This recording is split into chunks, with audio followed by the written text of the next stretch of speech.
জলেশ্বৰ সমষ্টিৰ জয়পুৰ বজাৰত ৰাইজৰ দলৰ বিশাল কৰ্মী সভা।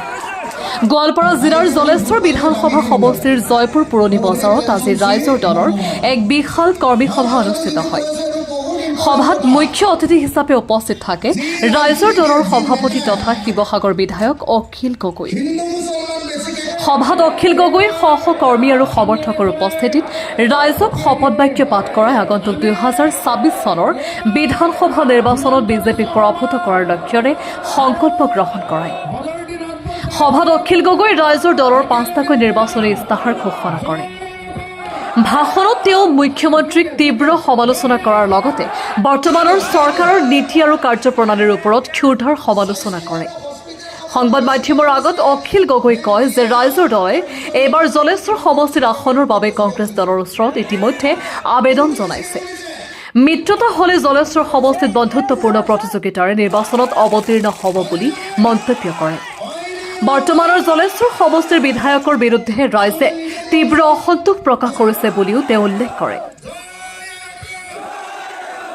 লগতে AIUDF দল সন্দৰ্ভত তেওঁ কয় যে দলটোৱে বিদায়ৰ ক্ষণ গণি আছে আৰু কোনো কাৰণবশতঃ এটা আসন পালে সেয়া এক্সিডেণ্টলি লাভ কৰা হ'ব বুলি তাৎপৰ্যপূৰ্ণ মন্তব্য কৰে। সভাত বৃহৎ সংখ্যক ৰাইজে অখিল গগৈৰ উপস্থিতিত আনুষ্ঠানিকভাৱে ৰাইজৰ দলত যোগদান কৰে।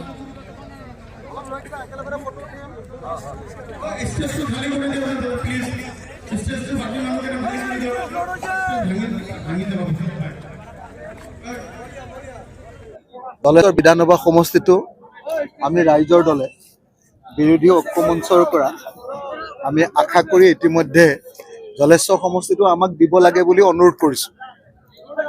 সেইকাৰণে আমি জলেশ্বৰ বিধানসভা সমষ্টিটোত ইয়াতে নিৰ্বাচনী প্ৰচাৰ কৰিবৰ কাৰণে আহি উপস্থিত হৈছোহি। আজি আমি জলেশ্বৰ বিধানসভা সমষ্টিত নিৰ্বাচনী প্ৰচাৰ আৰম্ভ কৰিছোঁ আৰু এইবাৰ জলেশ্বৰ বিধানসভা সমষ্টিৰ পৰা ৰাইজৰ দলে নিৰ্বাচন খেলিম বুলি সিদ্ধান্ত লৈছোঁ আৰু আশা কৰিছোঁ যে এইবাৰ জলেশ্বৰ বিধানসভা সমষ্টিত ৰাইজৰ দলৰ প্ৰাৰ্থীয়ে জয়লাভ কৰিব। তাৰ কাৰণে আমি পুৰা দমে কষ্ট কৰিম আৰু মই কেইবাদিন ধৰি নিৰ্বাচনৰ আগত কেইবাদিন ধৰি ইয়াত থাকি লৈ প্ৰচাৰ কাৰ্য চলাম। গোৱালপাৰা পূবকো আমি বিচাৰিছোঁ। গোৱালপাৰা জিলাৰ আচলতে এই দুটা সমষ্টিয়ে বিচাৰিছোঁ আমি, জলেশ্বৰ আৰু গোৱালপাৰা পূব এই দুটা সমষ্টি বিচাৰিছোঁ। তো এতিয়া আলোচনা বিলোচনা চলি আছে, কি হয়গৈতো আমিও ক'ব নোৱাৰোঁ। এনেকুৱা নহয় যে আমি বিচাৰিছোঁ মানে পাম, কিন্তু এনেকুৱা হয় যে আমি এটা সমষ্টিটো পামেই। এটা সমষ্টিটোতো আমাক মিনিমাম দিবই লাগিব। তো তাৰ কাৰণে আমি খাটি আছোঁ। কাইলৈ পৰহিলৈ আকৌ জলেশ্বৰত মিটিং কৰাৰ পাছত ইয়াৰ পৰৱৰ্তী সময়ত আমি গোৱালপাৰা পূবত মিটিং কৰি গণসমাৱেশ কৰিম আৰু তাতো ৰাইজৰ মাজৰ পৰা আমি আমাৰ পাৰ্টিক জিকাবৰ কাৰণে চেষ্টা কৰিম।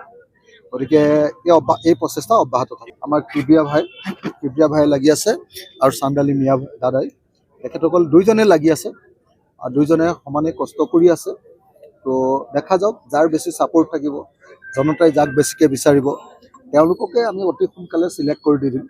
মই ভাবোঁ যে আমি অহা 31 জানুৱাৰী তাৰিখৰ ভিতৰত আমাৰ দলৰ কোনজন প্ৰাৰ্থী হ'ব আমি নিৰ্বাচন কৰি দিব পাৰিম জলেশ্বৰ সমষ্টি। কাৰণ আমি কেইখন আসনৰ কাৰণে দাবী উত্থাপন কৰিছোঁ সেইটো কৈ দিলে ভুল হ'ব।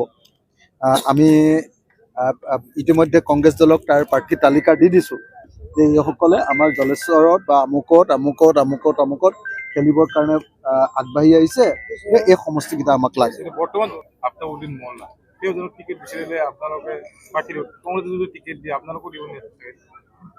মানে মই লোকসভাত যেতিয়া আহিছিলোঁ তেতিয়া এই অঞ্চলটোত কংগ্ৰেছৰ চিটিং MLA ৰ বিৰুদ্ধে সাংঘাতিক এণ্টি ইনকামবেঞ্চি আছিল।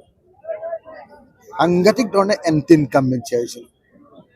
সাংঘাতিক ধৰণে মানুহে তেখেতৰ বিৰুদ্ধে মোক কৈ আছিলে। তো গতিকে মই ভাবোঁ যে সেই ইমান এণ্টি ইনকামবেঞ্চি লৈ যিহেতু ইয়াৰ আগৰ বিধায়ক আছিলে, ইলেকশ্যনত জিকাটো কঠিন, সেইকাৰণে আমাক যদি এই সমষ্টিটো দিয়ে তেতিয়াহ'লে নিশ্চিতভাৱে মই ভাবোঁ যে আমি জলেশ্বৰ সমষ্টিটো আমাৰ বিৰোধী ঐক্য মঞ্চৰ হাতত